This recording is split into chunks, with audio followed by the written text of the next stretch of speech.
One day after the Washington Post announced it would not endorse a presidential candidate in this year's election or in the future, its billionaire owner remains silent as the newspaper's staff are in turmoil. Jeff Bezos has so far declined to comment on the situation, even as his own paper's journalists reported that it was Bezos who ultimately spiked the planned endorsement.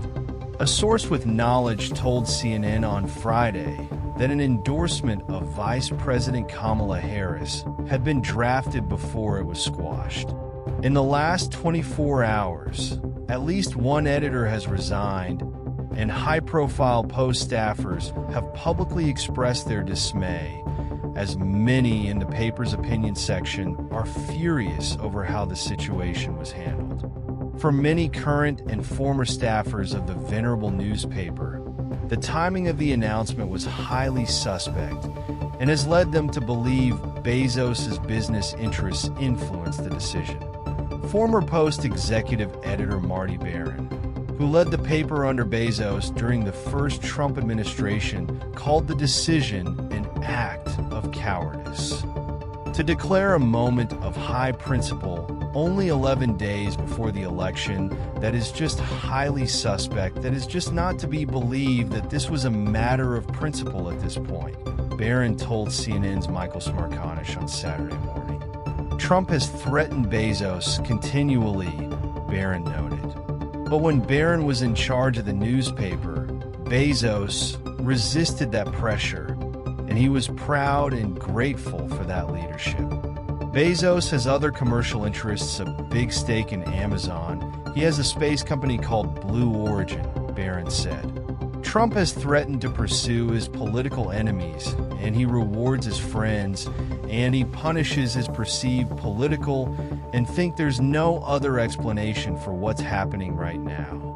Barron said Post publisher Will Lewis's defense of the non-endorsement was laughable, noting that the Post has endorsed in other races. If their philosophy is readers can make up their own minds on the big issues that they face in this democracy, then don't run any editorials, Barron said. But the fact is they only decided not to run an editorial in this one instance 11 days before the election. In a statement to CNN on Saturday, Lewis pushed back on reports about Bezos' role in the endorsement decision, reporting around the role of the Washington Post owner and the decision not to publish a presidential endorsement has been inaccurate, Lewis said. He was not sent, did not read, and did not opine on any draft. As publisher, I do not believe in presidential endorsements. We are an independent newspaper and should support our readers' ability to make up their own minds. Several current Post journalists told CNN they have no problem with the editorial board not endorsing in any situation, with some actively agreeing with the decision. But they all found the timing of the announcement extremely troubling.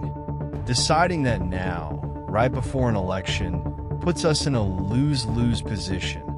Cowards for caving or whining over not endorsing Harris, which the Trump campaign is already trying to use to undermine us, one Post journalist told CNN. Another told CNN that people are angry and feel like senior managers are undermining the journalism. Others expressed deep concern that a wave of readers reacting to the news have canceled their subscriptions, something that will directly impact the newsroom's ability to function. Robert Kagan, a Post columnist and opinion editor-at-large who had been with the paper for 25 years, publicly resigned on Friday as a direct result of the non-endorsement. This is obviously an effort by Jeff Bezos to curry favor with Donald Trump in the anticipation of his possible victory, Kagan told CNN's Aaron Burnett out front on Friday. Trump has threatened to go after Bezos' business. Bezos runs one of the largest companies in America. They have tremendously intricate relations with federal government. They depend on the federal government. On Friday, Trump met with executives from Blue Origin, the space exploration company owned by Bezos, hours after the Post announced its decision Friday.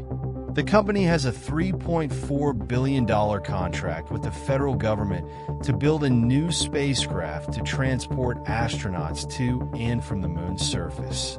Trump advisors and supporters have been crowing since both the Post and the Los Angeles Times billionaire owners stepped in to prevent their papers from endorsing Harris. A post on X by a Post reporter noting that Trump met with Blue Origin executives the same day the Post declined to endorse Harris was reposted by Trump spokesman Stephen Chum, along with multiple love emojis. Trump's senior advisor Stephen Miller also pounced on the non-endorsement, writing, "You know the Kamala campaign is sinking when even the Washington Post refuses." Earlier in the week, the Trump campaign used the Los Angeles Times non-endorsement in a fundraising email, calling it a humiliating blow for Harris. Other staffers said the decision not to endorse will ultimately harm American democracy, even though Lewis claimed in his note to readers that the move should not be seen as a tacit endorsement of one candidate or as a condemnation of another. In a joint statement, legendary Post journalists Bob Woodward and Carl Bernstein of Watergate fame called the decision surprising and disappointing, noting the timing of the announcement ignores the Washington Post's own overwhelming reportorial evidence on the threat Donald Trump poses to democracy.